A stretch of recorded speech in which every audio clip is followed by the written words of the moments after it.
Welcome to the 2 Cent Dad podcast, where we interview dads to discuss their journeys of intentional fatherhood while doing work they care about and living a life of purpose. I'm your host, Mike Sudik. And so I would go and negotiate with my spouse and say, I just need to work on this, and she'd understand, and every now and then she'd give me a hard time, but I could always negotiate with her and get more work done. Once you have kids and it's your duty to actually,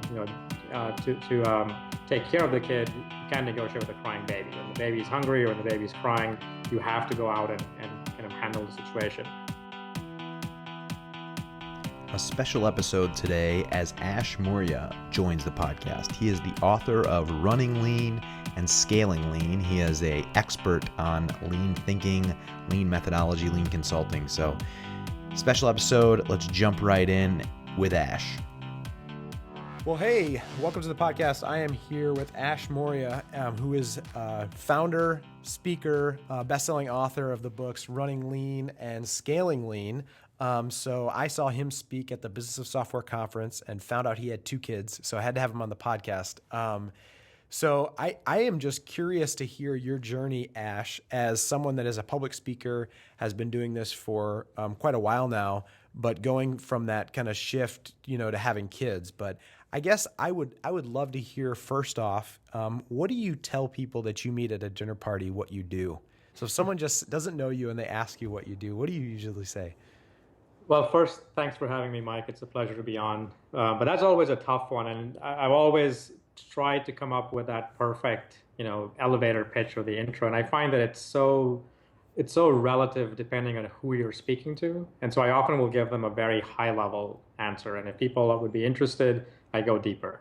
So something that if I'm in a dinner or if I'm doing even just getting an Uber ride, people often ask me what you do, and I might just say I'm an author. And that's a great conversation starter because that people say, oh, what do you write about? And then I might say I write business books. And then if they're interested, they'll go deeper and I'll get more into what I do. But otherwise, we just leave it and we go on to other things. So I tend to not get over stressed about trying to get that perfect line because it's, as I said, it's so dependent on who you're talking to on the other end. Yeah, absolutely. As someone that's recently read Running Lean and have really bought into the principles and seen a lot of fruit from the principles, I'm just curious if you could kind of tell us a little bit of the story about writing the book to set a context, which has now gone on to be bestseller. Just kind of give us a little bit of the background of that and then how that evolved from originally getting into it. Yeah, and so even before the author label, I used to just call myself an entrepreneur, and which I am kind of very true to this day. And so I will just come out and say that writing a book, being an author, speaking publicly was never in my plans. Actually, my mom particularly is still amazed to see me go out and speak because I was the closeted tech geek that would never go out and do any kind of speaking because I just shied away from all that stuff. But I found along the way that things that began to bother me were not so much that some of my products were working but that the time I was taking to go through the cycle time between ideas was just very long. And so I began to introspectively look into my own kind of journey and found some patterns that I felt were troublesome. One of them that I talk about a lot is how and then I found everyone else does the same thing, is we prematurely fall in love with our solution. We start building and hoping, and when we launch, that's when the real learning begins. And so there are some techniques for short-circuiting that. So that's kind of how I got started, but I didn't start by writing a book. I started by sharing some of my kind of lessons learned on a blog. It was good timing. It was around the time when the Lean Startup was coming out, and so what I was saying and what the community was saying kind of gelled together very well, and so I kind of joined in the conversation, and then that turned into a book, and then in some ways changed the trajectory of what I was doing. So I used to be more a tech founder. I was running a business that was more around large file sharing, you can say, kind of like Dropbox, but pre-Dropbox. And then now what I'm doing is just completely different. I work with entrepreneurs, I speak, I write books, we build software for entrepreneurs. And so quite different in that respect. So tell me about that, as you've made the shift from a founder to be almost like an advisor in talking about this methodology, and how have you how have you helped evangelize people to that and seen the light bulb go off, as people are like, oh yeah, this is like great. Um, and have you then gotten more excited about it the more it's evolved and you've helped people and seen real world case studies? Yeah, so for me initially, I mean, I did this like a lot of people do for very selfish reasons, which is I was trying to get clarity for myself. So I was writing a blog not for others, but really for me to get my thinking kind of more solid. And also in the hopes that others would come and say, this poor soul needs help and let's, give him some advice in the comment section. But that kind of give and take was very helpful. But then I began to realize that lots of people were making some of these fundamental kind of, I call them mind shift mistakes, like the problem, not the solution, or falling in love with the solution, not the problem, and things like that. And so I began speaking. And as I started to do research for the book, I found that what I was finding with my own kind of journey was actually a lot more relevant to many businesses. And then I began to run some workshops because that was my way of learning about what to write. I began to travel around the world and found that there were people all over the world that were running into the same kinds of things. And even though they spoke different languages and looked different, they all fundamentally were the same persona of the entrepreneur. And that to me was very empowering because even going back just a decade, I remember trying to do some offshore work and it was very hard, even just communicating. And the world has changed now. It's easier to communicate with things like lean startup. We actually have a language of entrepreneurship and we can go out there and have very meaningful conversations. So those were some of the trends that got me very excited. And so in this new company, I decided I was not going to fall in love with the solution. So my previous one was about tech. Here I said I'm going to fall in love with the customer problem, which in this case I look at innovation or starting a new business or building a successful product as all being that big problem. And I wasn't. I even to this day in the company we aren't. In the book business or in the software business or in the consulting business, we do anything and everything to kind of move that forward. So that's kind of a new perspective, and it's been very rewarding in that sense. So that's how I look at what we do. So when people ask me what we build, I say what we try to build or what we hope to build is a better entrepreneur.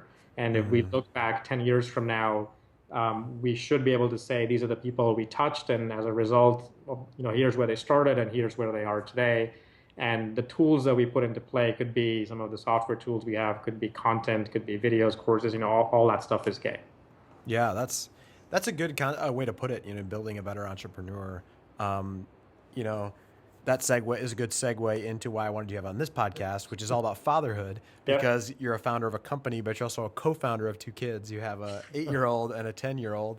So I'm curious, where is the overlap? I'm really interested in, Elon Musk makes a comment like always going back to first principles, right? Which is a lot related to, the lean canvas and a lot of the things that you say, which is starting with the problem, not the solution, but also starting from kind of first principles. Have you seen some overlap with how you've approached parenting? I mean, have you made that shift and then you've had all these ideals and all this philosophy that you've then been out preaching to other people? Do you think there's some overlap with that first principles approach and how you're raising kids? And, what are the first principles and how are you doing that? I think there's a lot that you learn. And that's why I think, just parenthood in general is such a life-changing event. And I, don't encourage people who aren't ready for it to jump into it because some people you just have to go have kids. So we waited, my wife and I, we were married, we waited 5 years. But and we weren't even in the least bit interested. It's not like we were thinking about it. We just went almost, and it's funny how it happens. I think we're kind of at the same kind of wavelength, but it was just 1 year we were like, we are ready for kids. And we just had our first child or daughter. But the thing that I also tell people is that people sometimes ask me how I balance kind of kids and startups, because that was also the time when, so my daughter was born in 2006. I was in kind of the midst of my previous company, still doing a lot of startup types of things. And I began to write the book shortly after the Running Lean book, at least the beginnings of it, and the blog was all happening. So how do you balance all that? And so I tell people that I dedicate the first book, Running Lean, to actually my kids, because what I learned from them is the true value of time. So before that, I was one of those kind of always busy entrepreneur. I would find time to work longer hours every chance I get. I was always thinking about work. Weekends were all game. And so I would go and negotiate with my spouse and say, I just need to work on this. And, she'd understand. And every now and then she'd give me a hard time. But I could always negotiate with her and get more work done. Once you have kids and it's your duty to actually, to take care of the kid, you can't negotiate with a crying baby. When the baby's hungry or when the baby's crying, you have to go out and kind of handle the situation. And so that actually taught me that I needed to be a lot more efficient and productive with my time. So when I say the true value of free time is that I've gone from kind of wasting away my time. So I would look at time as a commodity where let's squeeze in as much work as possible and sometimes do a lot of meaningless work in the process, to where now I actually carve out my day very, very methodically and very systematically around when I had my first child. It was around kind of the sleep times and when I could get little pockets of time to actually do work. And I would actually spend more time thinking about what I was going to do than actually just jumping into busy work. And I would attribute that for what I sometimes describe as right action, right time. So focusing in on those single dominoes in your business or in your life in general, that if you would move, it would actually have bigger kind of ripple effects than just doing a lot of small, meaningless work. So that's the first lesson that I got, and it was not even just interacting. So I think you were asking kind of interacting with kids, but I was saying even without interacting with them, when you just have a baby or someone that you've got to care for, priorities change, and as a result of that, you can either kind of say I can't do any work and throw your hands up in the air, or embrace that constraint. And for me, the latter actually proved to be a gift because it allowed me to, even to this day, I do that disciplined approach of planning out my day. And if I can do one thing early in the morning, it makes my day, because I tend to be very accomplishment driven. If I spend a whole day and I've just been on calls, I don't always feel like that's productive. Sure, they can be productive calls, but if I get something done, I'm inherently a maker, so I need to create something or make something. And if I do that earlier in the day, then I'm happy and I can kind of live a productive rest of the day. Yeah, absolutely. No, I think that is it's a core tenet with life after you have kids, right? You automatically have that constraint, and so you're forced to do things differently. It sounds like that's a perfect overlap with a lot of the stuff that you talk about with the lean stuff and saying, okay, you do have a finite resource of time, so you need to spend that wisely. And the converse approach, which is more widely accepted, I would say, is to just jump in and start doing things without having more of a planned out, intentional way of going about it. Right. No, I think that's great. Would you say though, like in your actual parenting styles, like now that your kids are a little bit older, you're out of the infant stage, which is very, time heavy and just trying to keep the new diaper on and the baby fed. How has that affected your parenting? Yeah, so I would say that I've grown up, in a pretty, like, I've grown up to Indian parents. If you know anything about Indian parents, they tend to be very heavy on the education side, so very structured and really a few tracks. You either go engineering or you go medicine, and then if you don't get into any of those schools, then you may have other options that they'll kind of discuss with you. So I grew up in that kind of very rigorous type of schooling system. And I found just over the years that, again, the world has changed. We live in this abundance economy where we can learn almost anything. You look at what's happening with Khan Academy and just YouTube. You can go and pick any skill and get good at it if you want to. So we actually don't have a shortage of knowledge. It's really kind of a lack of focus. We need to just focus in on what we want to do. And so I've really learned that about myself. So I went to school for electrical engineering. I worked in a power company for 6 months as an intern, and that was the only work I've done for, with my degree. Everything else is kind of self-learned. The programming that I know, I taught myself. Everything about business, I kind of taught myself. So that to me has been something that I'm not against, rigorous schooling, because I think what schooling teaches is kind of discipline, but it also teaches you how to learn. But once you know how to learn, then you want to kind of have people to kind of explore. So very early on for us, we put our kids in a Montessori school partly because we liked the philosophy. We actually found one in particular that was quite impressive here in Austin, where I live, and we have had the kids in it ever since. And so for maybe some of the listeners who don't know kind of what the Montessori is, it's really kind of freaky. Like when my parents came to visit, they were at first a little bit concerned because it's kids essentially educating themselves. Like it's self-guided education. So if a child wants to do math, they just pick up math, and if they want to do some word kind of puzzles, they go and do that instead. Of course, there's a guide. They don't call them instructors, but the point is that the kids pick their curriculum, and the guide's job is to help them make sure they're getting a balanced exposure to everything. And they don't believe in tests, but they are like activities they do where they can tell whether the kids are picking up these things. But it tends to be a very kind of independent, self-guided type of learning philosophy, which I find that kind of matched both our values, my wife and us. And so that's something that we still instill even at home. So it's not about, the helicoptering parenting style, which is just fill up activities for your kids and expose them to everything.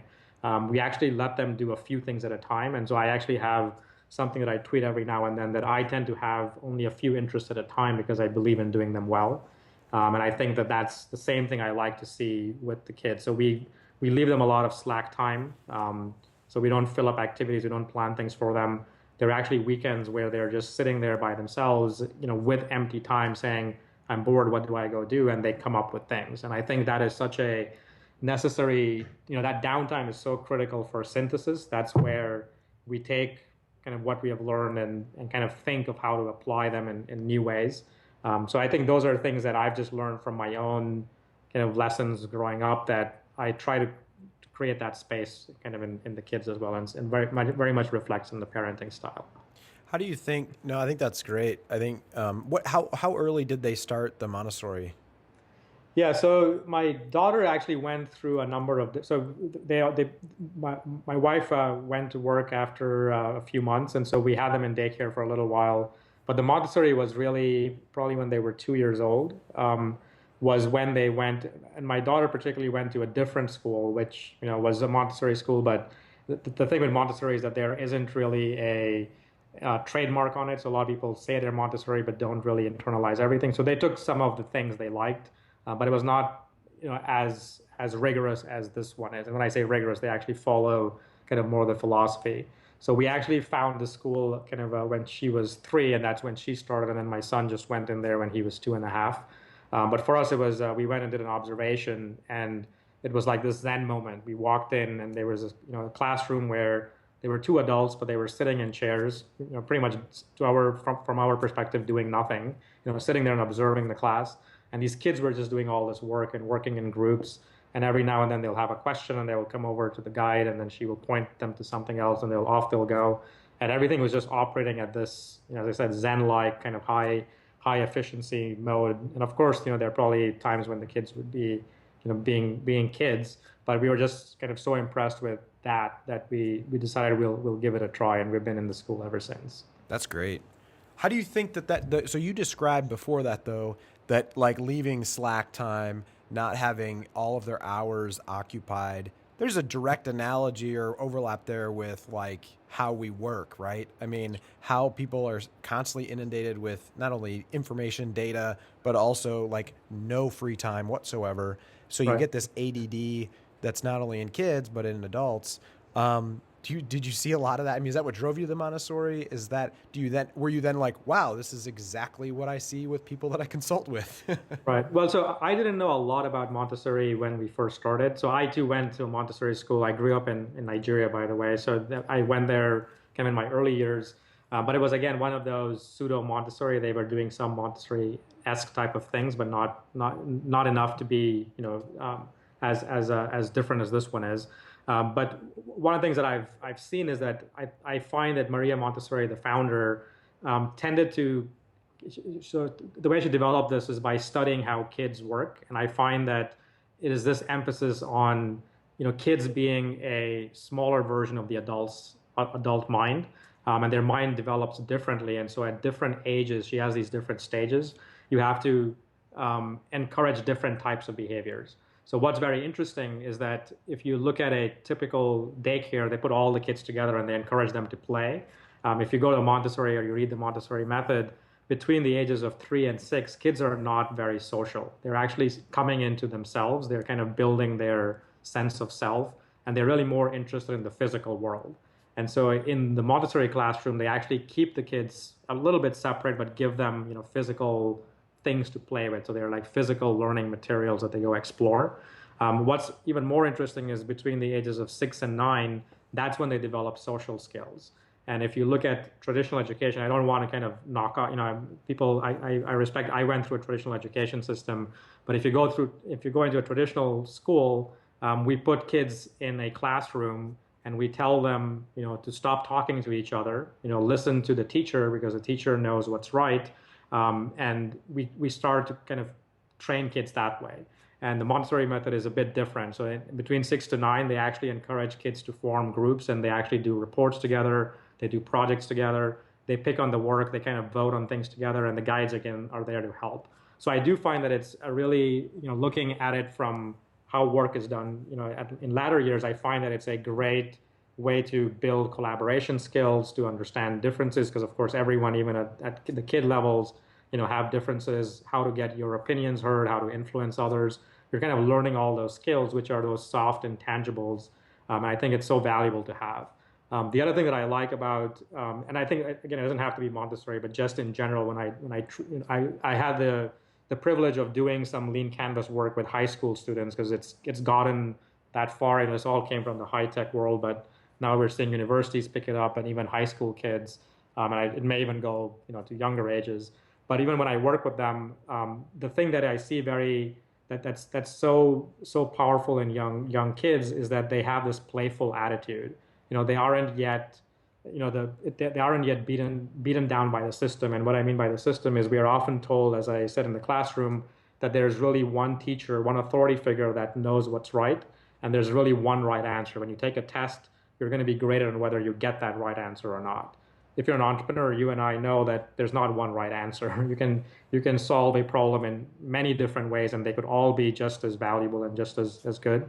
So I think, again, in the education system, as long as we give kids, as long as we pique their curiosity and teach them how to learn, when they ask even us questions, we try to make it a bit more Socratic, which is, we don't just give them the simple answer. It's like, oh, let's look that up, or let's, go and pick a book, or let's go to the library, or let's figure out how we can solve this problem.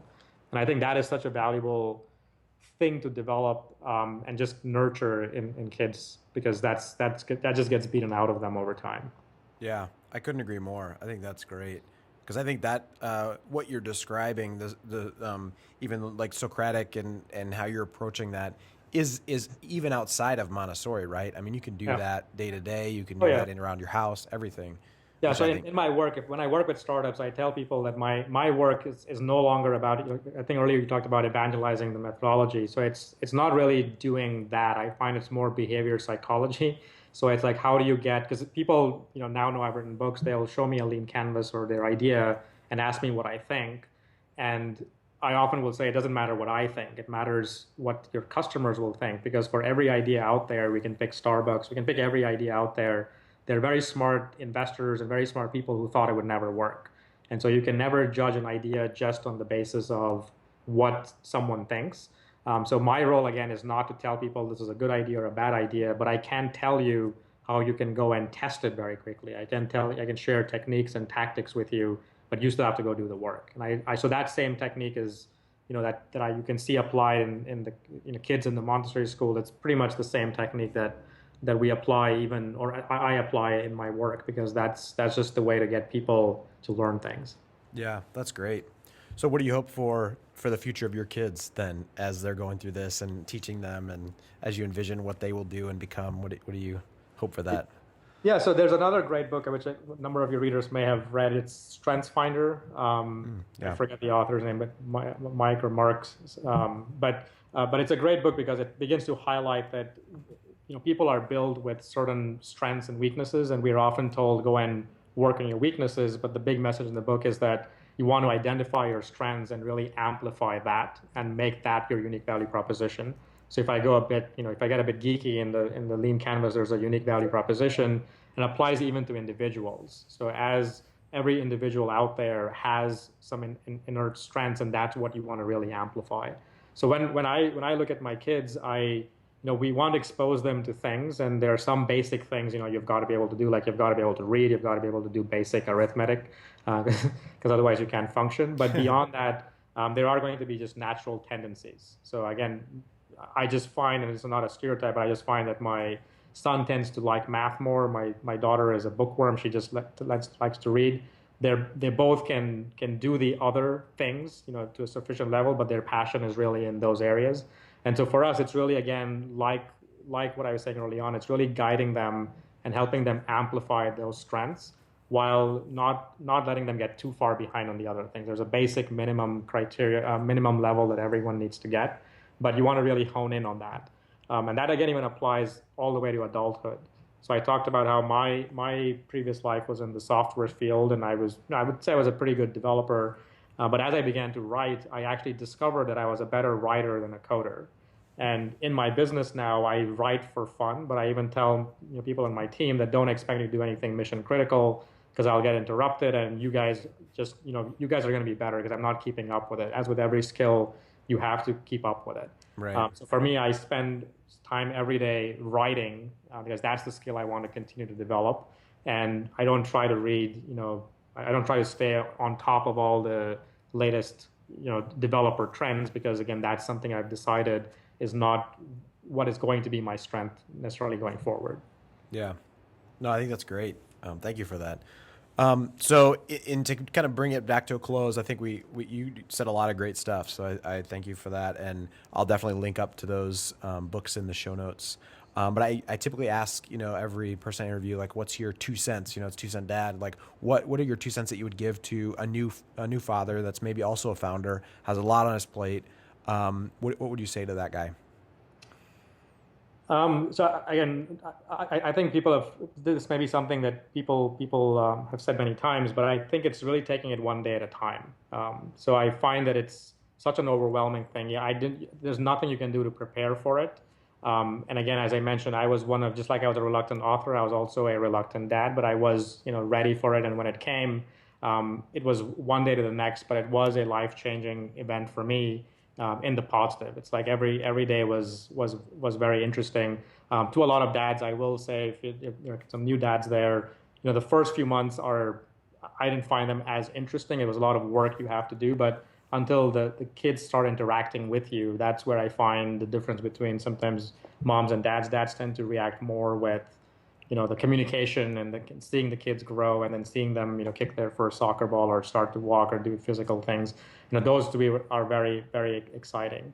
And I just love to see how they develop, how their language develops, personalities develop. So again, it's one day at a time. Whenever I tell people the ages of my kids, everyone says that's a great age, and I tell them that that's what everyone says, and that have been saying, all years. And I think every age is a great age because there's just new kind of challenges and new things to learn together. So I look at it, when I work with a startup, I make it a two-way thing. I don't want to be the mentor giving. I want to learn from the startup as well.